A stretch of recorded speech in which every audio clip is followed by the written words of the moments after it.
So in this segment, we're going to be discussing this video from Channel 4 interviewing Robert Jenrick, where he basically admits that the asylum policy is racist.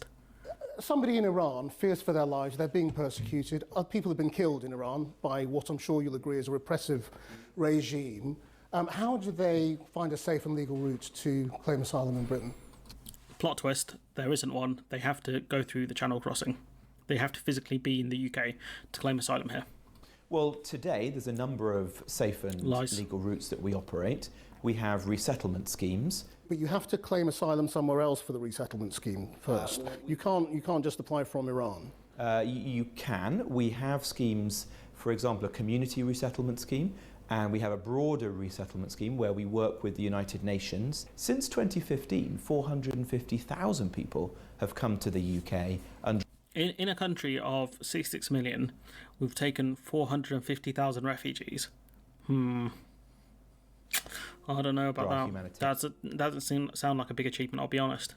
Schemes from places like Ukraine, Hong Kong, Syria, Afghanistan. No, that's the point. If you're Ukrainian, you get a visa, you get welcomed at the airport, you get a house, from a minister, in your case. If you're Iranian, chances are you'll be deported.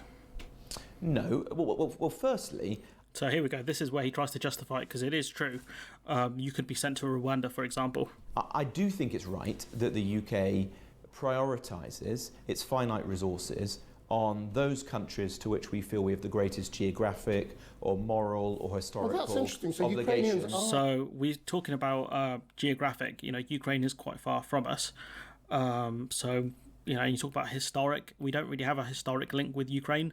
So I would argue that one's a bit out, and there's a moral one. I mean, okay, sure, but what difference does it make compared to other war zones? Not really any. More entitled than Iranians. I don't think that the UK, or indeed any single country, can provide refuge to everyone in the world who wishes so we have a greater moral. So, that's not what anyone's saying. No one's saying the UK should take every refugee in the world, but we should really look at who the UK offers refuge to and why. Duty to a Ukrainian than an Iranian. That's what you're saying. Well, I think it's understandable that we make choices because we've got finite resources. It's just absolute nonsense. We make choices. It should be based on the person's need. Not regardless of what country they come from, be it Iran, be it Syria, be it Iraq, Hong Kong, Ukraine. It doesn't matter. Arguing about historic and all this kind of stuff.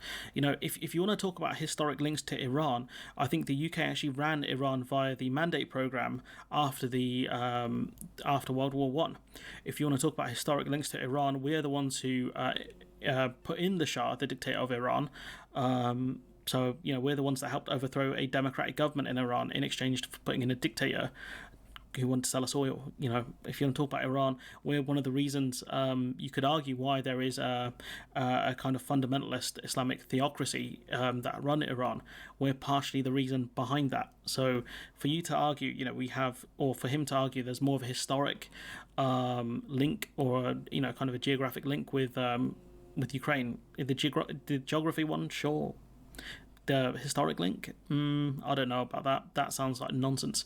But it seems like it's there to kind of say to the rest of the people in Britain, look how great we are. We're helping people in Ukraine, but we're not going to help people who are being oppressed in Iran because that's someone else's problem. Absolute nonsense.